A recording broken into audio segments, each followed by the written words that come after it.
Hey everyone, Jessie here from Jessie on a Journey, coming to you live from my apartment in New York City.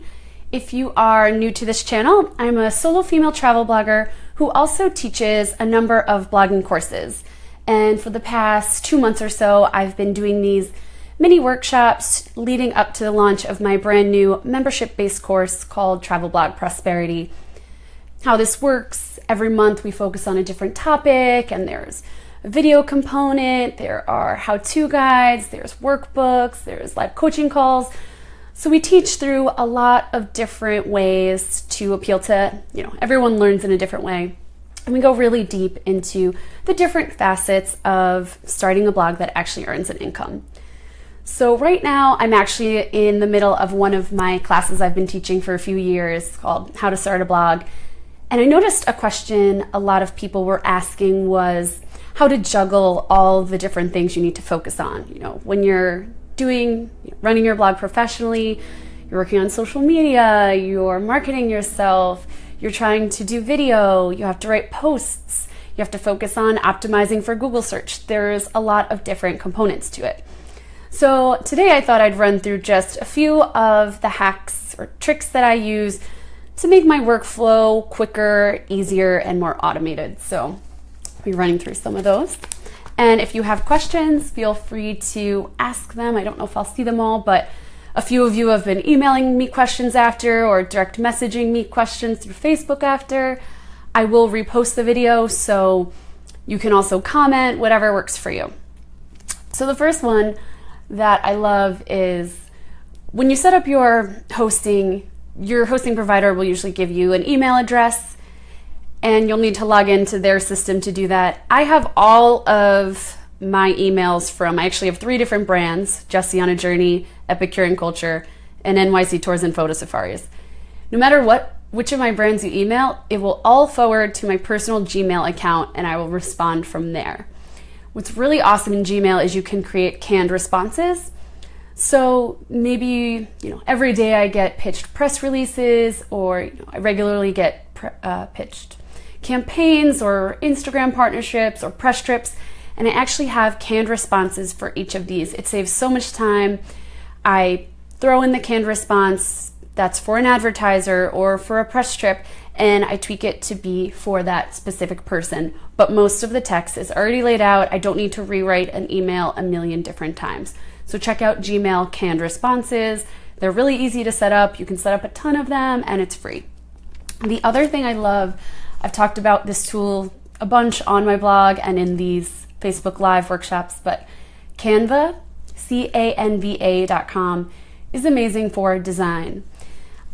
If you use the free version, you still have access to all their different templates depending on what you make, if you're making a presentation or a Pinterest pin or an Instagram share. They have different templates that they'll suggest for you, and you can add in your own branding and images and colors and fonts. With the free version, you can save your different templates and then swap in the colors and fonts manually. If you don't mind spending a little bit of money, it starts at $9.95 per year or per month if you pay annually. You can actually save your colors, your fonts, your logo, all your different branding elements into your account, so they're right at the top when you get in there, and it does make it a lot quicker. Again, you don't have to do it this way. You could just save the template, and then each time, if your font's sans serif, you'll have to click the fonts and kind of scroll through. It takes a little more time. It's still helpful to have the template saved with the free version, and it allows for that. But if you don't mind paying, you can have all of your branding elements right there, which does save time and makes doing all these different graphics for your blog and your social media channels a lot quicker. The third thing, which relates to that, is having a blog brand style guide.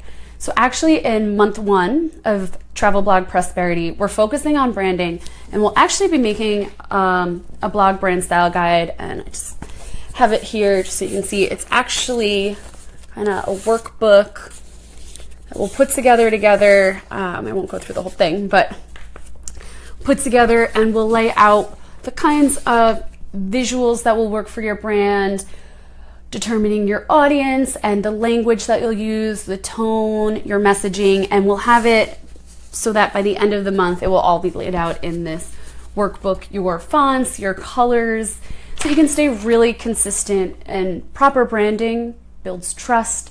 It helps people know what you stand for, and it helps you stay on track. You don't have to wonder, what color should I make this graphic, or what should I blog about, or what kind of language should I use in this post? It'll all be very clear, laid out for you, which also helps your workflow a ton.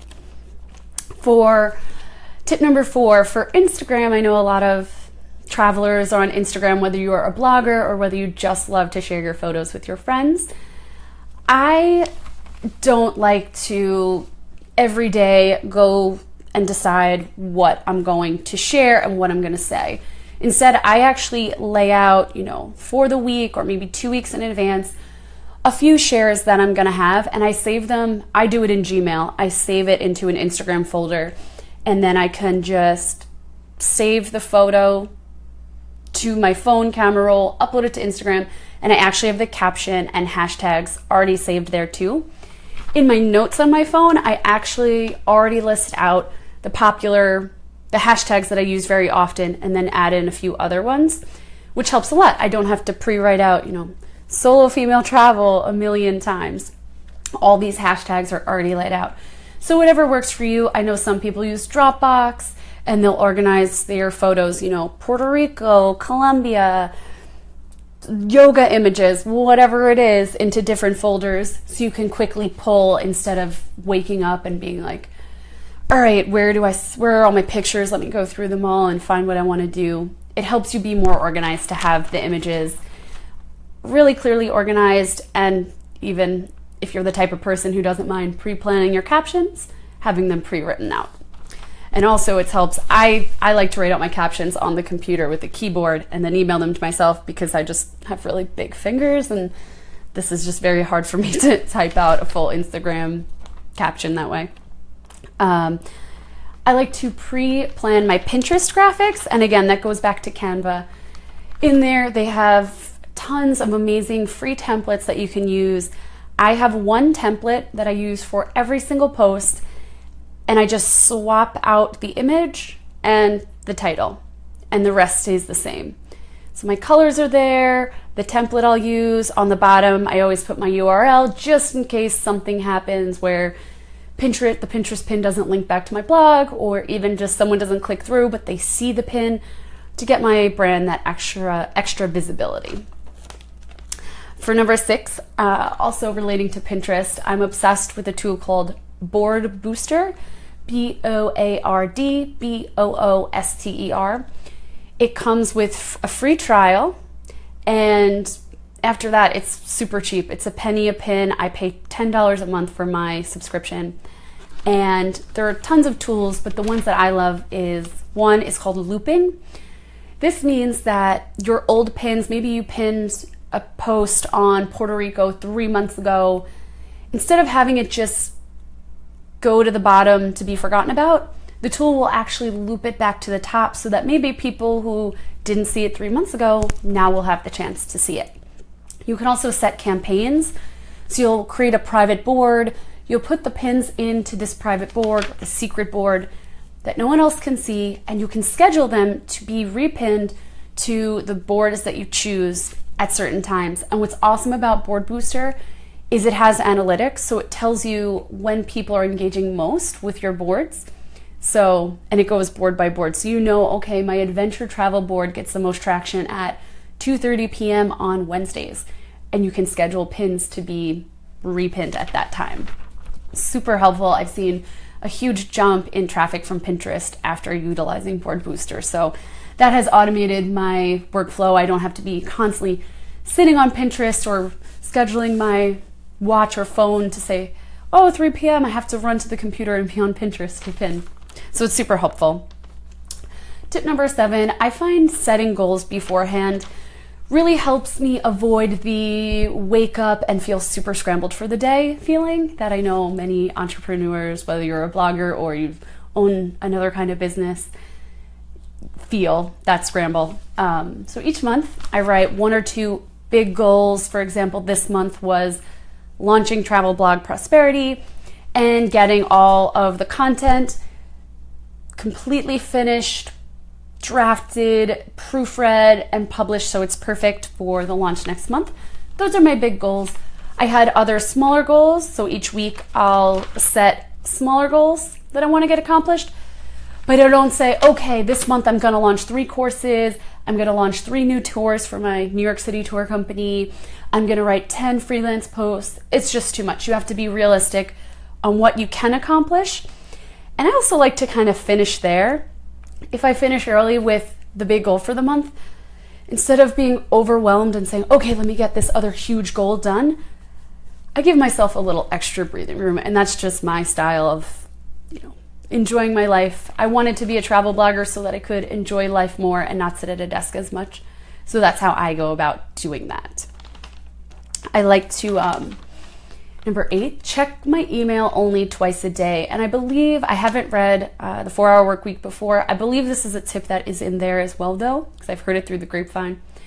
But it's something I've also been utilizing for a while, and it helps a lot to not have that email sticking up, constantly checking it. Sometimes I used to check my email a million times a day. It was just always up. I'd be working on a blog post, see an email. The next 2 hours, I'm down that rabbit hole of checking emails and responding to emails. And the blog post goes unfinished for a whole week because the emails are eating up my time.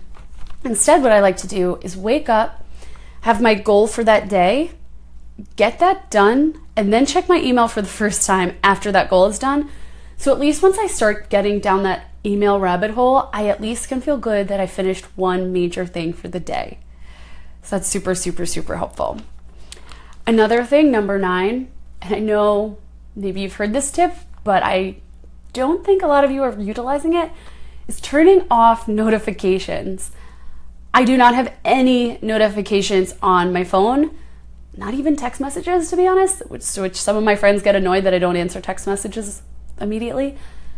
But oh my gosh, what a sigh of relief that every email, even the junk emails, aren't popping up on my phone. Every Instagram comment, every Facebook like. Just schedule a time. Okay, every day at 3 p.m., I'm going to go on Instagram and respond to comments and post. It's so much better than getting into that habit of, oh, an Instagram comment, oh, a Facebook comment, oh, an email, and then you're 10 screens up at once all over the place. And in the end, you really don't get anything done. At least not in a quality manner, because you can't focus. If you are trying to publish something on Facebook, take the time to think about it, create the graphic in Canva, think about the text that you want to go with the graphic, think of the story you want to tell. Shut off all the other screens and really do that to the best of your ability to engage your audience. And I would even say, post less. You don't have to post every single day on Instagram, which I absolutely love Instagram.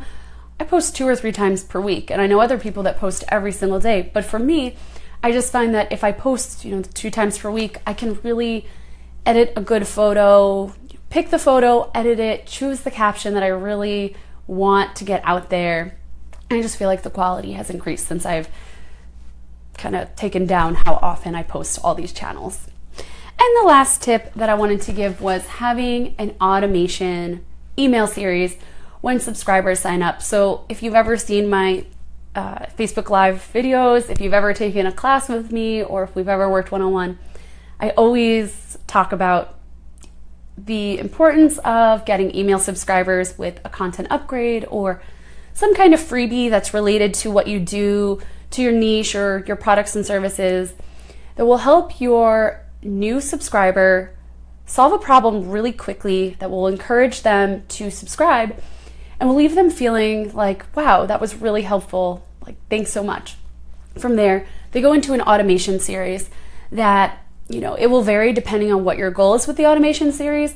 But at the very least, you can have a few introductory emails where you get to know the person, tell them what you do, tell them your story, give them some teaching lessons, debunk some myths that are related to your niche, and really show them that you know your stuff and help them feel like they know you a little bit more. And that's great because you don't have to sit there and think of an email for every subscriber. You have it automated.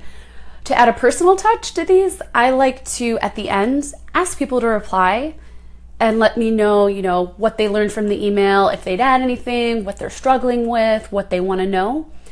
And just having that ask, that call to action of reply to this email is super, super helpful. I've had a huge jump in subscribers actually emailing me back, which allows me to get to know them and have a conversation with them one-on-one, which is amazing for any brand. You definitely want to answer all those emails that you do get in reply to your automation funnel. So hope that these 10 tips helped you or will help you make your workflow more seamless, help you save time on the things you do, and just help you get a little bit more clarity in your busy, busy day. So until next time, I'll be back next week with more tips.